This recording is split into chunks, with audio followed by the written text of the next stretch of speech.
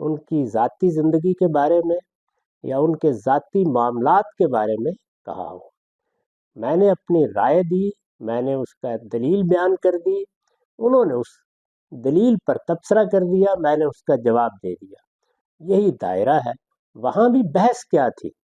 یعنی ان کی بہت سی آراء ہیں جن سے مجھے اختلاف ہوگا، ان کے بہت سے نقطہ نظر ہیں جن کو میں صحیح نہیں سمجھتا، لیکن جب انہوں نے ہنگامہ اور احتجاج کو انقلاب کے طریقے پر پیش کیا تو میں نے ان کے فکر پر تنقید کی۔ طالبان کی تحریک اٹھی، اس سے پہلے لوگوں نے افغانستان میں جہاد کے لیے مختلف لشکر بنائے، ان پر میں وقتاً فوقتاً تنقید کرتا رہا ہوں۔ دسیوں پروگرام آپ کو مل جائیں گے جو میں نے اس زمانے میں کیے ہیں، کبھی ایک لفظ بھی آپ کو میری زبان سے ایسا نہیں نکلتا ہوا ملا ہوگا جس میں میں نے کسی ذات پر بات کی ہے یا کسی کے محرکات طے کیے ہیں یا کسی کی نیت متعین کرنے کی کوشش کی ہے۔ میں ہمیشہ اس نقطہ نظر پہ تنقید کرتا رہا ہوں۔ وہاں بھی دیکھیے میرا اصرار کیا تھا کہ خلفشار کی صورتحال نہیں بننی چاہیے، لشکروں کے ذریعے سے یہ کام نہیں کرنا چاہیے، یہ جب بھی کیا جائے گا اس سے مسلمانوں کا خون بہے گا، اس سے انسانوں کا خون بہے گا۔ میں نے بار بار یہ توجہ دلائی کہ یہ جو انقلابی لوگ ہوتے ہیں یہ اپنی طبیعت کے لحاظ سے فاشسٹ ہوتے ہیں، یہ کسی کا اختلاف نہ سن سکتے ہیں نہ اسے گوارا کر سکتے ہیں۔ ان کے ہاں اختلاف کرنے والا خوف اور لالچ کے بغیر اختلاف کر ہی نہیں سکتا۔ یہ کسی آدمی کا یہ حق ماننے کے لیے کبھی تیار ہی نہیں ہوتے کہ وہ دیانتداری کے ساتھ ان سے اختلاف رکھ سکتا ہے۔ تو میں نے یہ بتایا کہ ان سے آپ کیا توقعات وابستہ کر رہے ہیں؟ یہ اگر ایک حکومت کو ختم کریں گے جیسے کہ افغانستان میں ہوا تو اس کی جگہ ایک دوسرا استبداد لے لے گا، چنانچہ اس کی جگہ مذہبی استبداد نے لے لی۔ اب وہاں نہ کوئی جمہوریت ہے، نہ وہاں پر اس طرح سے قانون کی حکمرانی ہے جس طرح کی ہونی چاہیے، اور نہ دوسری اقدار کا کوئی خیال ہے۔ ان کا اپنا ایک مذہبی تصور ہے جس کو سامنے رکھ کر وہ حکومت کر رہے ہیں۔ اسی طرح کا معاملہ ایرانی انقلاب کا ہوا۔ اس وقت بھی بار بار توجہ دلائی گئی کہ انقلاب کے نتیجے میں ہمیشہ فاشزم پیدا ہوتا ہے، استبداد پیدا ہوتا ہے۔ جمہوری اقدار کے لیے جدوجہد کے طریقے بھی جمہوری ہیں۔ یہ ہو کیسے سکتا ہے کہ لوگ اس طرح سے فسطائی خیالات رکھتے ہوں اور اس کے بعد جب وہ کامیاب ہو جائے تو اس کے نتیجے میں جمہوریت آ جائے، ان کے اپنے ہاں جمہوری اقدار کی پاسداری نہ ہو اور بعد میں ان سے جمہوری اقدار کی پاسداری کی توقع کی جائے، وہ خود قانون شکنی کرتے ہوں اور بعد میں ان سے خیال کیا جائے کہ وہ قانون کی حکمرانی قائم کریں گے۔ تو میں نے ان چیزوں پر پے در پے تنقیدیں کی ہیں، لیکن یہ تنقیدیں فکر پر ہیں، یہ تنقیدیں عمل پر ہیں، یہ تنقیدیں استدلال پر ہیں، یہ تنقیدیں تدابیر پر ہیں۔ ان میں آپ کوئی ایک حرف نہیں دکھا سکتے جس میں میں نے کسی شخص کی ذات کو موضوع بنایا ہو، اس کی نیت کو موضوع بنایا ہو، اس کے محرکات کو موضوع بنایا ہو۔ اس کا میں نے عملی نمونہ 50 سال تک کم و بیش پیش کیا ہے۔ اس سے اگر کوئی ادنا انحراف بھی کبھی ہوا ہے اور نادانستہ بھی ہو گیا ہے تو فوراً وہ بات واپس لے لی ہے۔ میرا رویہ یہ رہا ہے، میں اسی کی تلقین کرتا ہوں۔ یہ نادان لوگ ہیں جو اس طرح کی باتیں کرنا شروع کر دیتے ہیں، ان کو اندازہ نہیں ہے کہ کوئی فکر جب اپنی استدلالی طاقت کی بنیاد پر کھڑا ہوتا ہے تو وہ تاریخ کے حوالے ہو جاتا ہے، اور اس طرح کی تنقیدیں، اس طرح کے الزامات یہ تاریخ کے کوڑے دان کی نظر ہو جاتے ہیں۔ ان کا مقدر یہی ہے، تو اس سے پریشان نہیں ہونا چاہیے۔ یہ ہماری قوم کا معاملہ ہے، ہمیں ان کے لیے ہدایت کی دعا کرنی چاہیے۔ استاذ میرا یہ سوال ہے کہ ہمارے ہاں یہ روایت کیوں پیدا ہو گئی ہے کہ ہم اگر کسی سے اختلاف کرتے ہیں تو اختلاف پر بات نہیں کی جاتی بلکہ لوگ فوری طور پہ ذاتیات پہ اتر آتے ہیں، جیسا کہ ابھی ہمارے ساتھ بھی ہوا کہ حسن بھائی نے، ہمارے بھائی نے آپ سے کچھ سوالات کیے اور آپ نے اس کے کچھ جوابات دیے جس کے نتیجے میں ایک عجیب ہنگامہ برپا ہو گیا اور طوفان بدتمیزی تھا جو مختلف سیاسی گروہوں کی جانب سے سامنے آیا، اور وہ لوگ اختلاف پہ بات نہیں کر رہے تھے بلکہ ذاتیات پہ اتر آئے، اور اس کے بعد وہی الزامات جو لگائے جاتے ہیں مالی اور ادھر ادھر کے دیگر اعتراضات وہ بھی سامنے آنا شروع ہو گئے، تو ہمارے ہاں یہ کیوں بڑھتا جا رہا ہے کہ لوگ اختلاف پہ تو بات نہیں کرتے بلکہ ذاتیات پہ اتر آتے ہیں؟ یہ بڑھتا جا رہا ہے، آپ شاید ٹھیک کہتے ہوں، لیکن میں تو اس کو اپنے بچپن سے دیکھ رہا ہوں۔ یعنی مولانا سید ابو اللہ صاحب مودودی کی دعوت کے بارے میں کیا کہا گیا؟ ان کو امریکی امداد ملتی ہے، یہ امریکہ کے ایجنٹ ہیں۔ کیا اب بھی کوئی آدمی یہ کہنے کا حوصلہ رکھتا ہے؟ مولانا کا کام تاریخ کے حوالے ہو گیا ہے، اب دنیا اس سے استفادہ کرے گی۔ اختلاف اتفاق بالکل الگ چیز ہے، مجھے بھی ان کی بہت سی آراء سے اختلاف ہے، لیکن اس طرح کے الزامات کہاں پڑے ہوئے ہیں؟ یہ لاہور کی دیواروں پر ہم نے لکھے ہوئے دیکھے۔ کیا یہ معلوم نہیں ہے کہ ایک ایسا شخص کہ جس کی زندگی، جس کی سیرت، جس کا کردار لوگوں کے لیے روشنی کا ایک منار تھا، وہ فی الواقع اسی سلوک کا مستحق تھا؟ اسی طرح کے معاملات میں نے بعد میں بہت سے لوگوں کے درمیان دیکھے۔ ہمارے ہاں یہ روایت بدقسمتی سے رہنما پیدا کرتے ہیں، لیڈر پیدا کرتے ہیں۔ یعنی مذہبی قیادت بھی اسی لب و لہجے میں گفتگو کرتی ہے۔ کبھی دیکھیے آپ یہ جو مختلف گروہوں کے مناظر حضرات ہیں وہ کس طرح کی گفتگویں کرتے ہیں۔ سیاسی معاملات میں بھی ایسے ہی ہمارے ہاں تربیت ہی لوگوں کو یہ دی جاتی ہے کہ الزام لگانا ہے، لغویات کہنی ہے۔ کسی آدمی نے اگر آپ سے اختلاف کی جسارت کر لی ہے تو اب وہ بچ کے کہاں جائے گا؟ یہی تربیت ہے، اسی کے باقاعدہ ادارے بنائے جاتے ہیں۔ یہ معاملہ ہو سکتا ہے اب آپ کو بڑا بڑا ہوا نظر آتا ہے، اور میرا خیال ہے کہ اس کی وجہ یہ بھی ہے کہ اب یہ سوشل میڈیا نے اس کو ایک طوفان بنا دیا ہے، اس لیے زیادہ محسوس کرتے ہیں۔ مجھے تو یاد ہے کہ جب میں نے کشمیر کے بارے میں برسوں پہلے اپنا نقطہ نظر بیان کیا تو رسائل میں اس وقت کس طرح کی تحریریں لکھی گئی۔ جب میں نے انقلاب کے بارے میں، میرا وہ مضمون شائع ہوا ہے، اسلامی انقلاب کے بارے میں اپنی رائے دی، تو کیسے بزرگوں نے اس کے اوپر کس طرح کی تحریریں لکھی، ذرا اس زمانے کا زندگی، اس زمانے کا قومی ڈائجسٹ، اس زمانے کا تکبیر پڑھ کے دیکھ لیجیے۔ اس وقت یہی ذرائع تھے۔ اسی طرح کی چیزیں ہیں بالعموم جو لوگ پھیلاتے رہتے ہیں، ان کے پیش نظر یہ چیز ہوتی ہی نہیں ہے کہ وہ اللہ کے سامنے جواب دہ ہیں، اور ایک دن اس بارگاہ میں ان کو جانا ہے جہاں کسی کے جسم پر 3 کپڑے بھی نہیں ہوں گے کہ وہ اپنی شرمگاہیں بھی چھپا سکے۔ اس وقت وہ کیا جواب دیں گے اس پروردگار کے سامنے؟ وہ بے محابہ ایسی باتیں کرتے ہیں۔ تو یہ ہماری بدقسمتی ہے، اس طرح کی چیزیں ہوتی رہیں گی، لیکن وہ لوگ جو دعوت کے میدان میں کھڑے ہوتے ہیں ان کو ملحوظ رکھنا چاہیے کہ وہ نہ کبھی رد عمل کی نفسیات میں مبتلا ہوں، نہ جواب میں وہی کام شروع کر دیں۔ میں آپ لوگوں کو یہ نصیحت کرتا ہوں کہ کبھی کسی شخص کی نیت پر حملہ آور نہ ہو، کبھی کسی کے محرکات طے نہ کریں، کبھی کسی کے پس منظر میں جا کر چیزوں کی کھوج کرید میں نہ پڑیں۔ ان سب معاملات میں اللہ تعالیٰ نے ہمیں سورہ حجرات میں نہایت واضح ہدایات دی ہیں۔ ہم میں سے ہر شخص کو اس کی پابندی کرنی چاہیے۔ ہمیں کسی پر کوئی اعتراض ہے تو وہ اعتراض ہم متعین طور پر پیش کریں گے اور دوسرے کو سب سے پہلے موقع دیں گے کہ وہ کیا کہنا چاہتا ہے، اس کے بعد کبھی زبان کھولیں گے اگر وہ بھی ضرورت ہوگی، ورنہ اس کی ہمیں ضرورت ہی کیوں ہے؟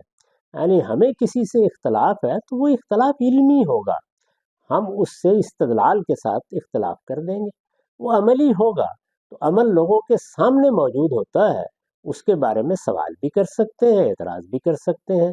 اسی طرح کا معاملہ اس وقت ہوتا ہے جب کسی تدبیر پر آپ گفتگو کرتے ہیں، اور ہر چیز پر گفتگو کا طریقہ وہی ہونا چاہیے جو طریقہ اچھے شرفا کا ہوتا ہے، یعنی علم کے ساتھ، استدلال کے ساتھ، مہذب طریقے سے اپنی بات کہیے۔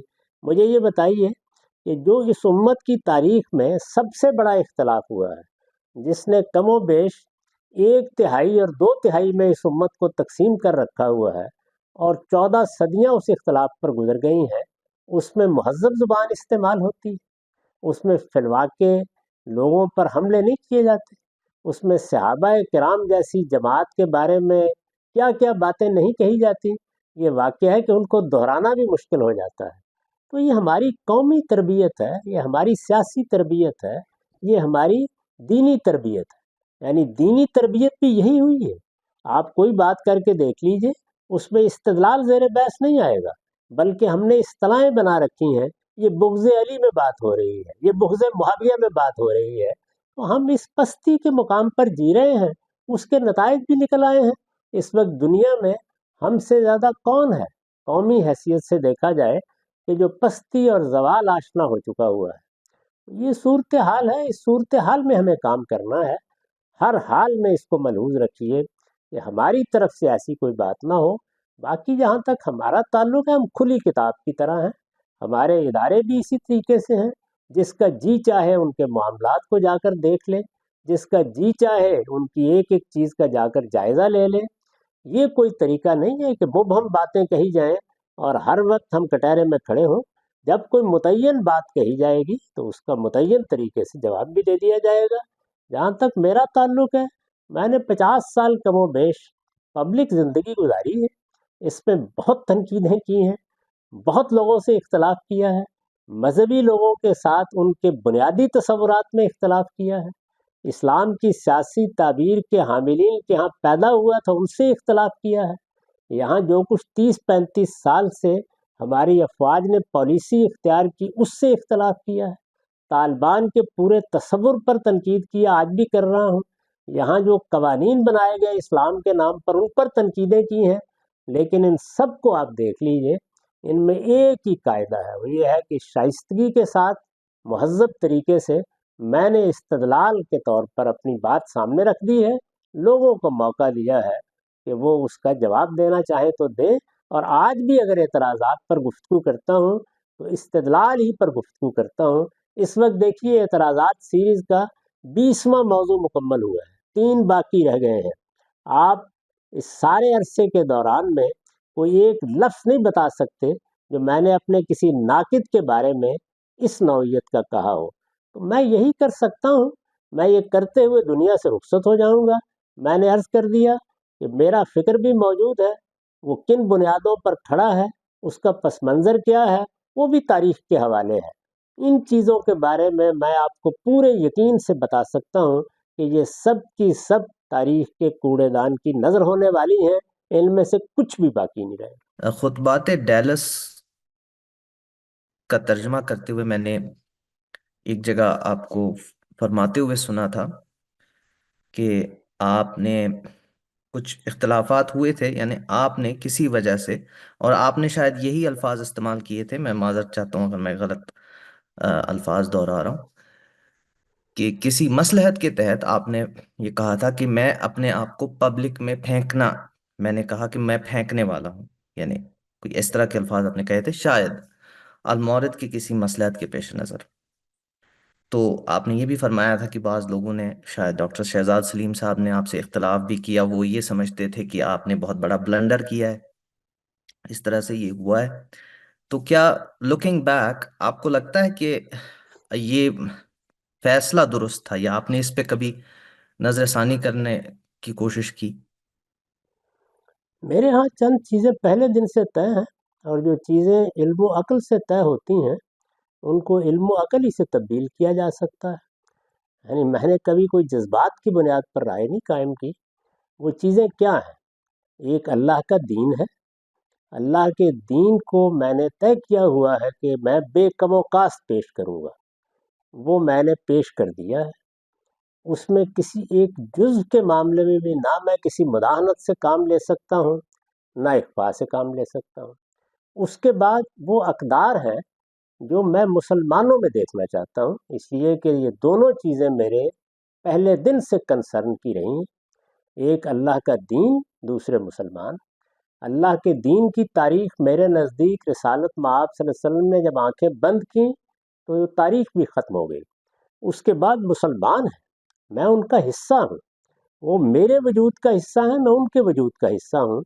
ان میں ان اقدار کا فروغ چاہتا ہوں۔ وہ اقدار کیا ہیں؟ وہ یہی اقدار ہیں، سیاسی اقدار ہیں، ان میں تہذیبی اقدار ہیں، ان میں جرم و سزا کی اقدار ہیں، ان میں معاشی اقدار ہیں۔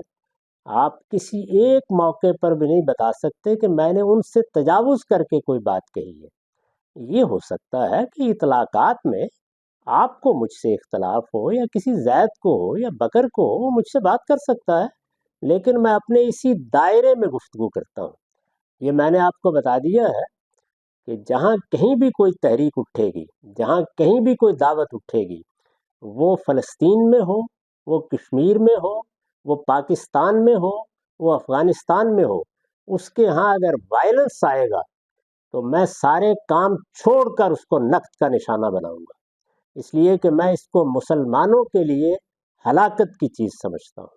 میرے نزدیک یہی وہ چیز ہے جس کے نتائج آپ دیکھ رہے ہیں کہ کشمیر نسیم منسیہ ہو گیا، فلسطین میں ساری آرزوئیں ختم ہو کر رہ گئیں، اور اب جو کچھ باقی ہے وہ بھی تہس نہس ہو رہا ہے. اور صرف وہی نہیں ہے بلکہ اس سے آگے اب برتر اسرائیل کے منصوبے پیش کیے جا رہے ہیں اور دنیا کو حوصلہ ہو رہا ہے. اسی طرح کی صورتحال آپ پاکستان میں دیکھیں گے، پاکستان میں دیکھ چکے ہیں، افغانستان میں دیکھ رہے ہیں. اس وقت میرے ملک کی افواج اپنے ہی بھائیوں کے ساتھ لڑ رہی ہیں اور روزانہ 10-20 لوگ شہید ہو رہے ہیں. میں نے اپنے آپ کو ہمیشہ ذمہ دار سمجھا ہے کہ میں اس معاملے میں توجہ دلاؤں، اس معاملے میں جو بات کہنی ہے کہوں. یہ میرے نزدیک اتنی ہی بڑی بات ہے جتنی بڑی بات اللہ کے دین کو بیان کرنا ہے. میں اس معاملے میں جو کچھ صحیح سمجھتا ہوں وہ آخری مرحلے تک کہتا رہوں گا، پوری قوت کے ساتھ کہتا رہوں گا. بلو کتو راسی واؤ سالی، اس کا کوئی سوال ہی نہیں ہے کہ میں اس پر ادنا درجے میں کبھی کوئی مداحنت کروں.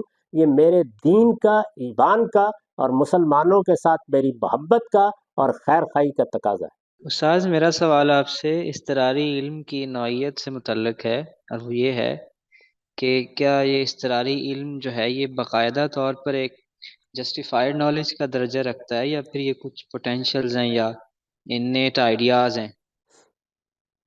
میں نے اس کی بڑی تفصیل کے ساتھ وضاحت کی ہے کہ آپ کے پاس اصل میں جو علم اللہ تعالیٰ کی طرف سے دے کر آپ کو بھیجا گیا ہے وہی علم کی تخلیق کا ذریعہ ہے، اس کے سوا کوئی چیز ہے ہی نہیں.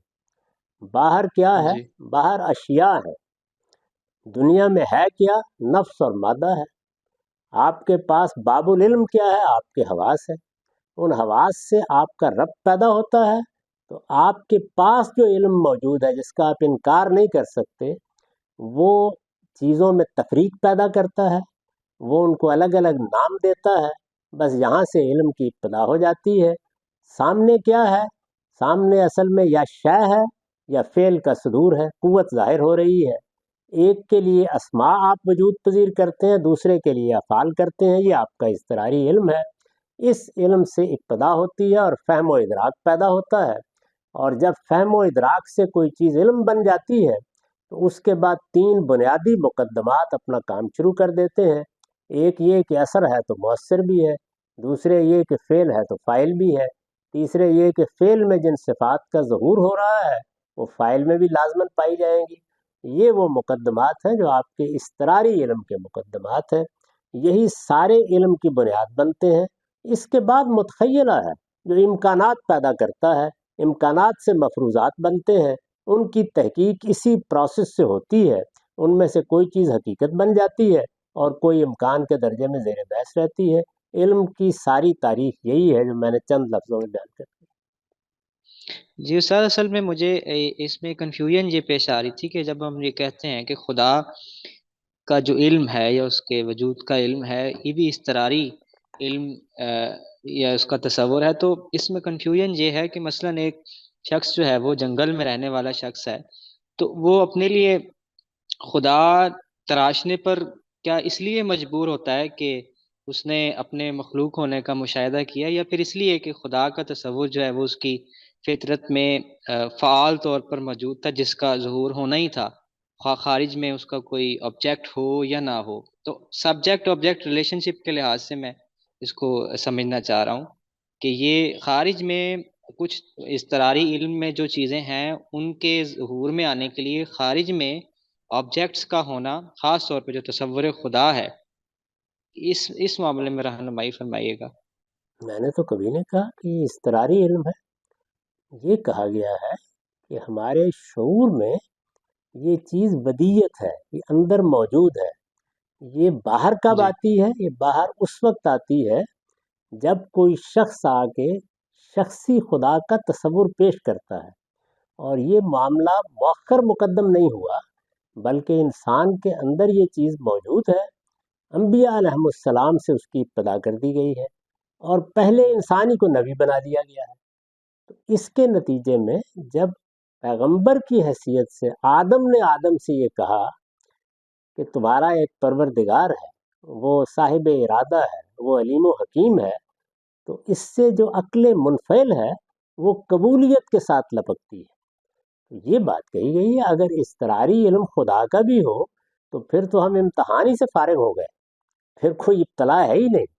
اضطراری علم کا مطلب تو یہ ہوتا ہے کہ اس کا انکار کرنا ہی ممکن نہیں ہوتا، انسان خواہی نہ خواہی اس کو مانتا ہے، زبان سے انکار کرے تو عمل تکذیب کر دیتا ہے۔ تو یہ بات تو میں نے کبھی نہیں کہی کہ اللہ تعالیٰ کا علم اضطراری علم ہے۔ وہ ایک دوسری بات ہے جو کہی گئی ہے، وہ یہ کہ ہمارے اندر اللہ تعالیٰ کے وجود کی حقیقت بدیت کر دی گئی ہے، اور وہ ایک واقعہ ہے جو ہوا ہے، بلکہ اس میں لکھا ہے کہ اس کی یاد محو کر دی گئی ہے۔ اضطراری علم تو ہمیشہ شعور کی سطح پر ہوتا ہے، اس کی یاد محو کر دی گئی ہے، لیکن اس سے ہمارے اندر قبولیت پیدا ہوتی ہے۔ تو اس لیے میں نے اللہ تعالیٰ کے بارے میں جب میزان میں گفتگو کی ہے تو وہاں عہد الست کا حوالہ یہاں نہیں دیا کہ اس سے خدا کو ہم عقلی طور پر جان لیتے ہیں، یہاں دیا ہے کہ جب پیغمبر آ کے اس کی دعوت دیتے ہیں تو ہم اس کی قبولیت کے لیے بےتاب ہوتے ہیں، یہاں اس کو رکھا ہے۔ میں نے کبھی اس کو اضطراری علم نہیں کہا۔ حامدی صاحب، ہم نے آپ کو ہمیشہ جمہوریت کی بات کرتے ہوئے دیکھا، آپ شاید اس کو سیاسی ایمانیات کی سطح کی چیز بھی کہتے رہے۔ ابھی حالیہ تنقید میں یہ تاثر دیا جا رہا ہے کہ آپ کی یہ رائے غالباً بدل چکی ہے اسٹیبلشمنٹ کی سیاست میں مداخلت کے بارے میں۔ اس وقت آپ کی کیا رائے ہے، اور آپ اس کو کیا سمجھتے ہیں کہ اس کو کیسے اچیو کیا جاتا ہے؟ میں نے تو اپنی جو آخری گفتگو کی ہے، یعنی زندگی کی آخری گفتگو کی ہے جو لوگوں تک پہنچ چکی ہے، اس میں وہ جرائم گنوائے ہیں ایک مرتبہ پھر جو ہماری افواج نے اور ہماری اسٹیبلشمنٹ نے کیے ہیں۔ ایک ایک جرم کو بیان کیا ہے، یہ بتایا ہے کہ یہ سنگین جرائم ہے، یہ کہا ہے کہ اس وقت جو کچھ ہو رہا ہے وہ بھی اس کی مکافات ہے، اور اسٹیبلشمنٹ بھی اس کو بھگت رہی ہے اور قوم بھی بھگت رہی ہے۔ یہ سب باتیں کہی ہیں۔ زیر بحث یہ نہیں ہے، زیر بحث یہ ہے کہ جب یہ صورتحال پیدا ہو جائے تو کرنا کیا ہے، تدابیر زیر بحث ہے۔ تو میں نے اس میں جو گفتگو کی ہے وہ اصل میں شام میں جو کچھ ہوا ہے اس کے حوالے سے کی ہے۔ وہ گفتگو یہاں سے شروع ہوئی تھی کہ اگر کسی جگہ حالات ایسے ہو جائے، استبداد اس درجے میں پہنچ جائے جیسے شام میں پہنچ گیا تھا، تو پھر کیا کرنا چاہیے، وہ کون سا موقع ہے جب ہمارا دین اجازت دیتا ہے کہ اب بغاوت کی جائے۔ اس موضوع پر گفتگو کرتے ہوئے آخر میں پھر میں نے یہ عرض کیا تھا کہ ہمیں دیکھنا ہے کہ کن حالات میں ہم، مثال کے طور پر آپ سعودی عرب میں پیدا ہوئے ہیں تو کہاں سے بات شروع کریں گے؟ آپ ملیشیا میں پیدا ہوئے ہیں، وہاں اگر کوئی استبداد ہے تو کہاں سے بات شروع کریں گے؟ پاکستان میں کہاں سے شروع کریں گے؟ تو پاکستان کے بارے میں میں ہمیشہ سے یہ رائے رکھتا ہوں کہ یہاں برے بھلے حالات میں ایک دستور موجود ہے، اس دستور کو معطل تو کر دیا جاتا ہے کبھی کبھی، لیکن وہ ختم نہیں ہوا جب سے اس کو نافذ کیا گیا ہے۔ اس دستور نے انتخابات کا طریقہ رائج کر رکھا ہے۔ یہاں مارشل لا بھی آتا ہے تو وہ جمہوریت کی بحالی کا دعویٰ کر کے آتا ہے، اس لیے یہاں کسی بغاوت کا کوئی سوال نہیں ہے، کسی حال میں نہیں ہونی چاہیے۔ یہ قوم کے لیے، ملک کے لیے سخت نقصان دہ ہے۔ یہاں ہر حال میں جمہوری جدوجہد کرنی ہے۔ جمہوری جدوجہد کیسے کی جاتی ہے؟ وہ ہر حال میں قانون کی پابندی کرتے ہوئے کی جاتی ہے۔ جمہوری جدوجہد قانون کی حکمرانی کو قائم کرنے کے لیے ہوتی ہے، وہ قانون شکنی کے ذریعے سے نہیں کی جا سکتی۔ یہ میرا نقطہ نظر ہے، اسی کو میں نے بیان کیا ہے۔ اس کا اسٹیبلشمنٹ کے کسی کام کی تصویب سے کیا تعلق ہے؟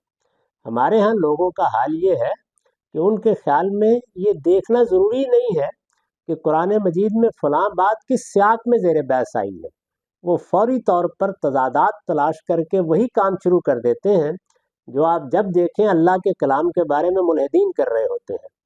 تو اس کائنات کا پروردگار جب اس طرح کلام نہیں کر سکا کہ اس پر کوئی اعتراض نہ کیا جا سکے، تو میں کیا حیثیت رکھتا ہوں؟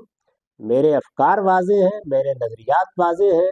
میں ہر طرح کے استبداد کے بارے میں یہ رائے رکھتا ہوں کہ اس کو رخصت ہونا چاہیے. کیسے رخصت ہونا ہے اور کیسے رخصت کرنا ہے، اس میں بغاوت کے معاملے میں بڑی کڑی شرائط رکھتا ہوں. وہ میں نے بیان کی ہیں، اگر آپ دیکھیں ابھی حال میں بیان کی ہیں، وہ میری کتاب میزان میں بھی لکھی ہوئی موجود ہے.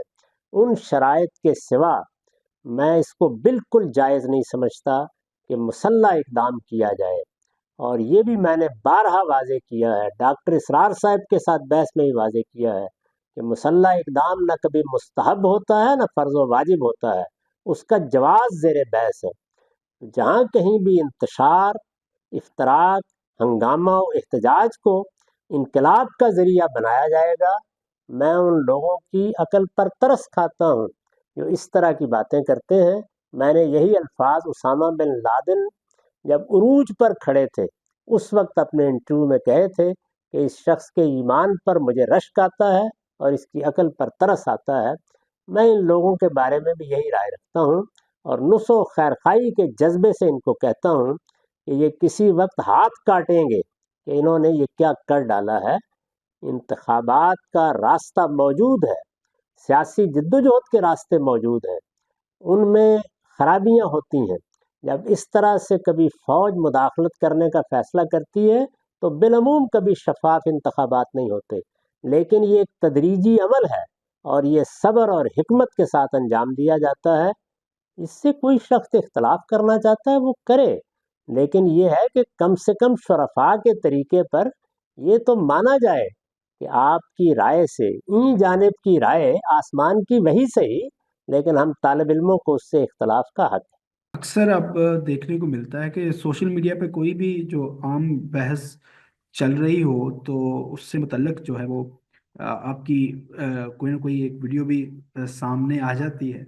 تو ایسا معلوم ہوتا ہے کہ جیسے کہ بہت ہی ویوز اورینٹڈ جو ہے کنٹینٹ بنایا جا رہا ہے.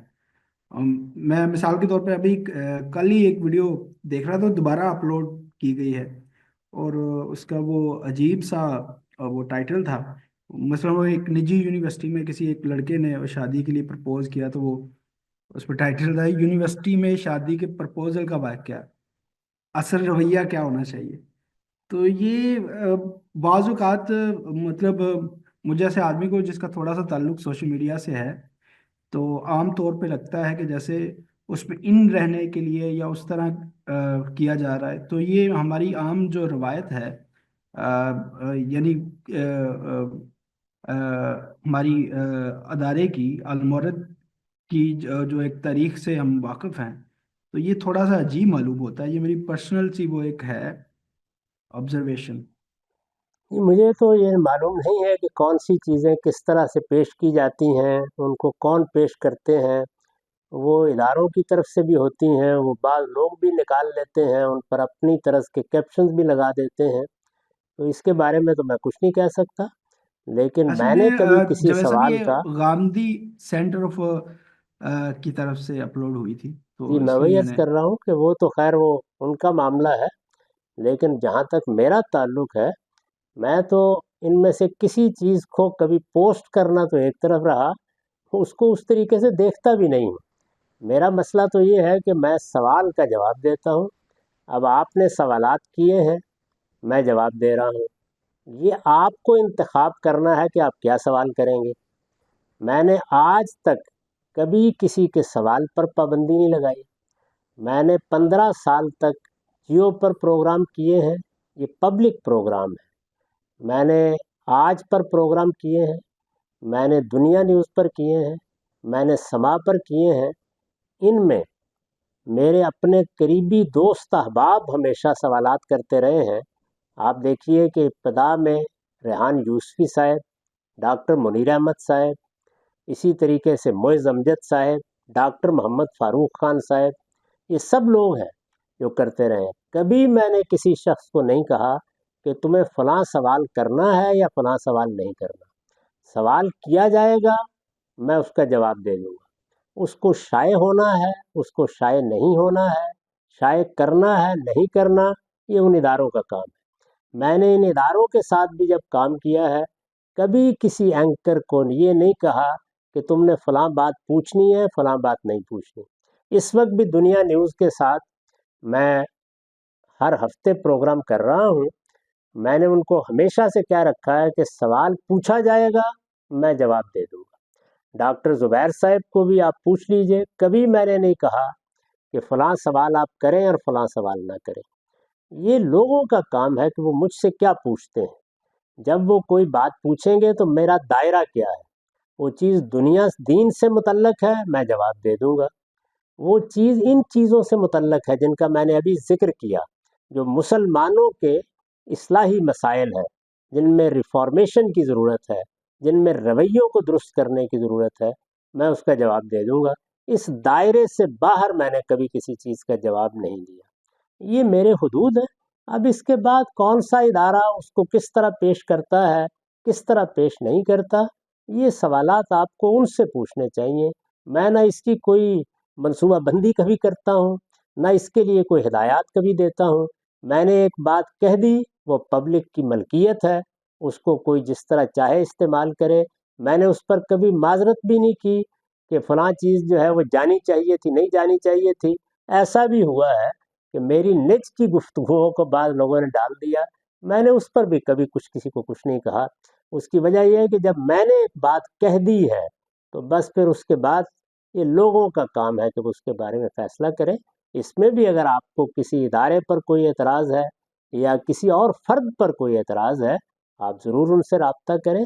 میرا قاعدہ یہی ہے کہ اس وقت آپ مجھ سے سوال کر رہے ہیں، یا آپ کے اس پلیٹ فارم پر لوگ مجھ سے سوال کر رہے ہیں، یا ہندوستان کے لوگ سوال کرتے ہیں، یا آسٹریلیا کے لوگ سوال کرتے ہیں، میں نے کسی سوال کو نہ اٹھا کے ایک طرف رکھا ہے کبھی، نہ اس کا جواب دینے سے انکار کیا، جب تک وہ میرے اس دائرے سے باہر نہیں ہے۔ تو اگر وہاں کوئی معاملہ ایسا ہوا تھا جس کا دین سے تعلق تھا اور مجھ سے سوال کیا گیا تو میں نے ضرور اس کا جواب دیا ہوگا، اور یہی میرے نزدیک صحیح قاعدہ ہے۔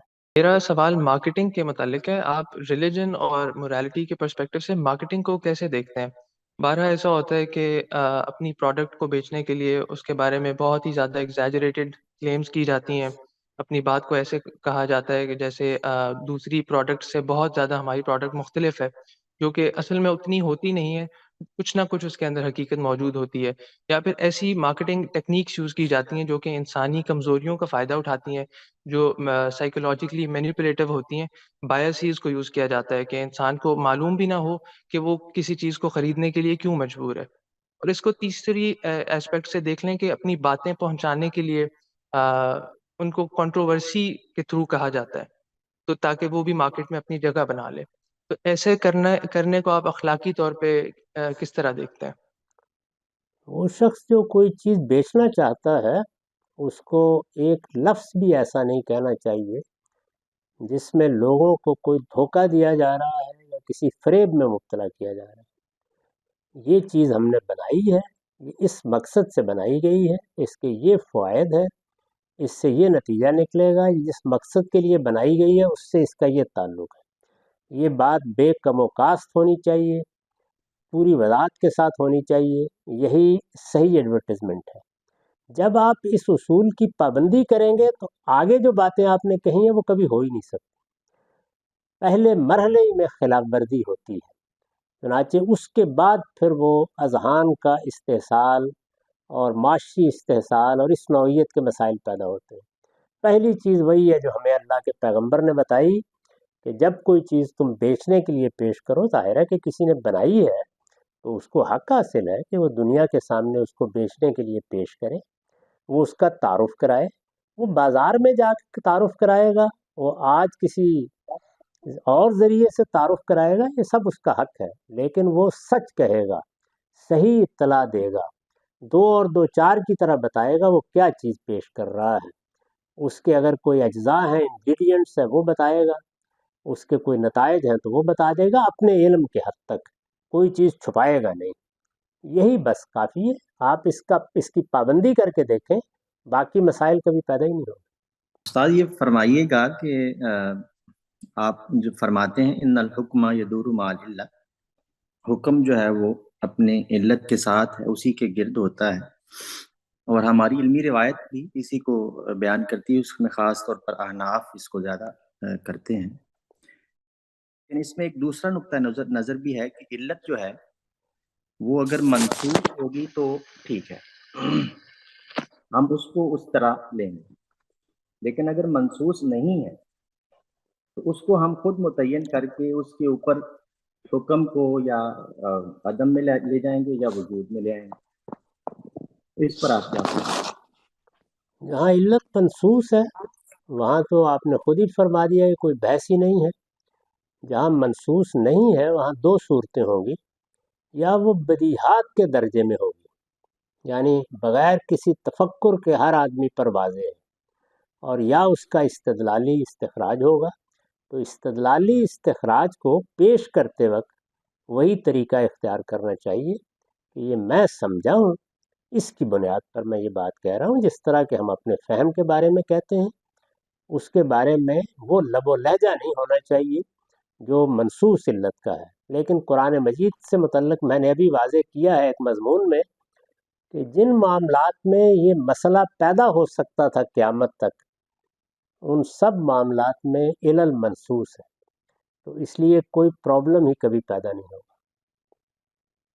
یعنی استاد مثال کے طور پر شراب کے متعلق ہے تو فکر فرائی میں ہم مطلب امام فرائی کو پڑھا، مولانا اصلاحی کو، آپ کو، تو عام طور پر تو یہی ہے ہم نے جو پڑھا، لیکن المورد میں یا ہم اپنے اساتذہ سے، بعض اساتذہ سے یہ سنتے ہیں کہ وہ مثال کے طور پر میں نے بات کی کہ شراب جو ہے وہ اس علت کی بنیاد پر حرام ہے اور اس کی بعد میں توسیع کی جائے گی، یا اس کو ہم متعین کریں گے کہ اس کا اطلاق کہاں کہاں ہوتا ہے، بعض چیزوں پر ہو رہا ہے بعض چیزوں پر نہیں ہو رہا۔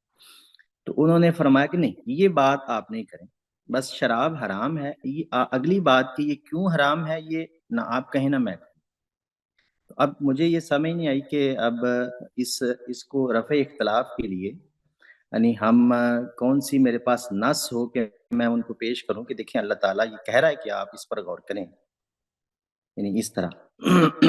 دیکھیے یہ بات تو ایک دوسرے سوال کو جنم دیتی ہے کہ اللہ تعالیٰ نے کیسے ہمیں بتایا ہے کہ علل کو بنیاد بننا چاہیے، وہ ایک الگ موضوع ہے۔ قرآن مجید میں یہ تعلیم ہمیں دی گئی ہے، لیکن قرآن کا جی تعلیم دینے کا یہ طریقہ نہیں ہوتا کہ وہ باقاعدہ درس دے گا اس موضوع پر۔ وہ اصل میں کیا کرتا ہے، وہ علت کی بنیاد کو واضح کرنے کے لیے اسی طریقے سے احکام میں فقہی اطلاقات کا فرق کرتا چلا جاتا ہے، تو اس سے آپ بڑی آسانی کے ساتھ اس کا استنباط کر لیتے ہیں۔ میں نے ابھی حدیث کیا ہے کہ زیر عنوان جو گفتگو کی ہے اس میں بعض نازک معاملات میں علت کا استخراج کر کے دکھایا ہے، اس میں تبیین کی بحث کا ایک پورا باب ہے جس میں ہمارے فاضل دوست ڈاکٹر صدیق مغل صاحب کے نقطہ نظر پر تبصرہ کرتے ہوئے میں نے وہ مثالیں موضوع بحث بنا کر ان کا اطلاق کیا ہے اور بتایا دیکھیے یہ علت ہے، اور اس علت کو خود قرآن مجید نے کس طرح دوسری جگہ سامنے رکھ کر اس پہ حکم کی بنیاد رکھتی ہے۔ تو اس کے سمجھنے کا طریقہ یہ، اگر وہ بات سمجھنی ہے، یہاں جو آپ بات بیان فرما رہے ہیں اس میں پھر دو مسئلے ہیں۔ ایک یہ کہ منصوص سے کیا مراد ہے، یعنی یہ کہ وہ قرآن میں بیان ہوئی ہو، بے شک قرآن مجید میں بھی علتیں بیان ہوئی ہیں، لیکن ایسا بھی ہے کہ خود رسالت مآب نے اس کو بیان کر دیا۔ تو شراب کے معاملے میں تو یہ علت خود اللہ کے پیغمبر نے بیان کر دی ہے۔ اللہ کے پیغمبر جب کسی چیز کو بیان کر دیتے ہیں تو وہ بھی اسی طرح نص بن جاتی ہے جس طریقے سے قرآن مجید کے ہدایات اور احکام نص ہیں۔ البتہ یہ ہے کہ وہ موقع ایسا ہونا چاہیے جو محتمل الوجہین ہو، اور یہ معاملہ بھی جیسے آپ نے بیان فرمایا محتمل الوجہین تھا، اس میں اللہ کے پیغمبر کی طرف سے معلوم ہو گیا کہ کل مسکر حرام، تو ظاہر ہے یہ واضح ہو گیا کہ اللہ تعالیٰ نے جس چیز کو رجسم من عمل الشیطان کہا ہے، پیغمبر نے اسی کو ایک اصول پر رکھ کر یہ بتا دیا ہے کہ ہر نشہ آور چیز حرام ہے۔ تو استاد اس میں اگر فکر فراہی میں یہ بات پیدا ہوتی ہے تو یہ کیا ان المورد کے یا فکر فراہی کے اصولوں میں ہے کہ ہم منصوص کے علاوہ جو یعنی جس میں علت منصوص نہیں ہے، یعنی جیسے میں بیان کر پایا ہوں، تو اس کو ہم نہیں نکالیں گے، اور یا نکالیں گے یہ اصول میں لکھا ہے، یعنی یہ اصول میں موجود ہے۔ یہ بات یہ ہے کہ فراہی نقطہ نظر میں چیزیں کس طریقے سے سامنے آئی ہیں اس کی ایک تاریخ ہے۔ امام فراہی کے ہاں بہت بنیادی نوعیت کی چیزیں زیر بحث ہیں۔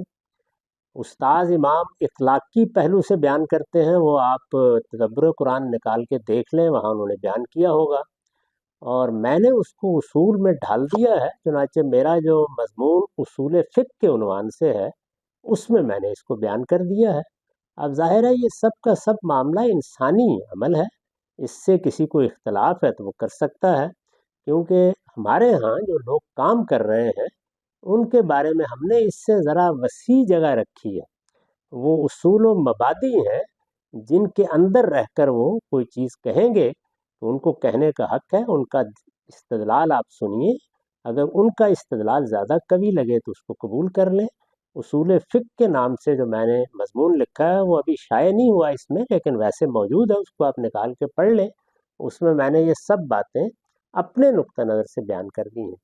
تو اب فراہی فکر ظاہر ہے کہ اطلاقات میں جب جائے گا تو اس میں کس چیز کو اس کے تحت لازماً سمجھا جائے گا، کس کو نہیں۔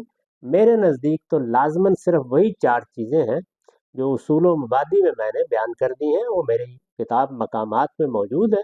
اس دائرے کے اندر لوگوں کو آزادی ہے، اس پر ہم کوئی پابندی نہیں لگاتے۔ استاد میرا سوال یہ ہے کہ کوئی شخص ایک دعوت، ایک تحریک لے کر، تجدیدی کوئی کام لے کر اٹھتا ہے، اس کے پھر متبعین ہو جاتے ہیں، اس سے متاثر ہونے والے افراد اس کے ارد گرد جمع ہو جاتے ہیں، پھر اس کے فکر سے مخالفت رکھنے والے لوگوں کا بھی ایک بڑا مجمع ہوتا ہے، پھر آگے چل کر یہی چیز فرقہ اور جماعت اور مکتبہ فکری کی شکل اختیار کر لیتی ہے۔ تو میں یہ جاننا چاہتا ہوں کہ آخر وہ کیا عوامل ہیں، وہ کیا عناصر ہیں جو ایک اصلاحی تحریک یا دعوت کو آگے چل کر ایک فرقے میں تبدیل کر دیتی ہیں، اور خاص کر اس کے بانیین کو اور اس فکر کے متبعین کو وہ کیا احتیاطی تدابیر اختیار کرنی چاہیے تاکہ آگے چل کر یہ کسی فرقے کی شکل نہ اختیار کرے۔ اس مسلمان امت کی تاریخ میں جو علمی کام ہوئے ہیں اور جن سے مدارس سے فکر وجود میں آئے ہیں، آپ ایک نگاہ ڈال کے دیکھیں کہ اس میں کیا چیز کب فرقہ بنتی ہے۔ یعنی حنفیت کبھی فرقہ نہیں بنی، مالکیت بھی کبھی فرقہ نہیں بنی، شافعیت بھی کبھی فرقہ نہیں بنی۔ امام شاطبی کا ایک بالکل خاص نقطہ نظر ہے مقاصد کی روشنی میں شریعت کو دیکھنے کا، جس کو انہوں نے منتہائے کمال پر پہنچایا، وہ چیز کبھی فرقہ نہیں بنی۔ یہ مدارس سے فکر ہیں، یہ رہیں گے۔ فرقے جب بنتے ہیں جب آپ تکفیر اور تضلیل کا بازار گرم کرتے ہیں، جب آپ اپنی شناخت بنا کے دوسروں کو اس سے الگ کر دیتے ہیں، جیسے مثال کے طور پر اہل سنت والجماعت کی ایک فرقہ ہے، اور اسی طرح اہل تشیع ایک فرقہ ہے۔ چنانچہ دیکھیے کہ انہوں نے اپنے عقائد متعین کیے ہیں، اور وہ ان عقائد سے اختلاف رکھنے والوں کو زال و مزل قرار دیتے ہیں۔ یہ چیز اگر نہ ہو تو فرقہ نہیں بن سکتا۔ مدارس سے فکر مدارس سے فکری رہتے ہیں۔ ابھی ہمارے ہاں مولانا سید ابو اللہ صاحب مودودی جیسے بڑے شخص پیدا ہوئے، علامہ اقبال نے اپنا ایک فکر پیش کیا، ان کے مداحوں کی تعداد بھی کم نہیں ہے، ان سے اختلاف رکھنے والے بھی آخری حد میں تک پہنچ گئے، لیکن کوئی فرقہ نہیں بنا۔ تو اس لیے فرقہ اس طرح نہیں بنتا۔ فرقہ اس وقت بنے گا جب اپنی بات کو صحیح مان کر دوسروں کی تکفیر تضلیل کا دربار لگا لیا جائے گا۔ تو اس سے اللہ کی پناہ مانگنی چاہیے۔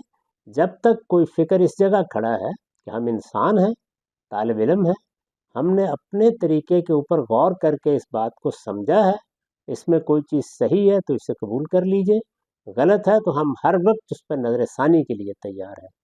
اس اصول پر اگر آپ اپنی بات کہہ رہے ہیں تو کبھی فرقہ نہیں بن سکتا۔ بہت شکریہ سر آپ کے ٹائم کا۔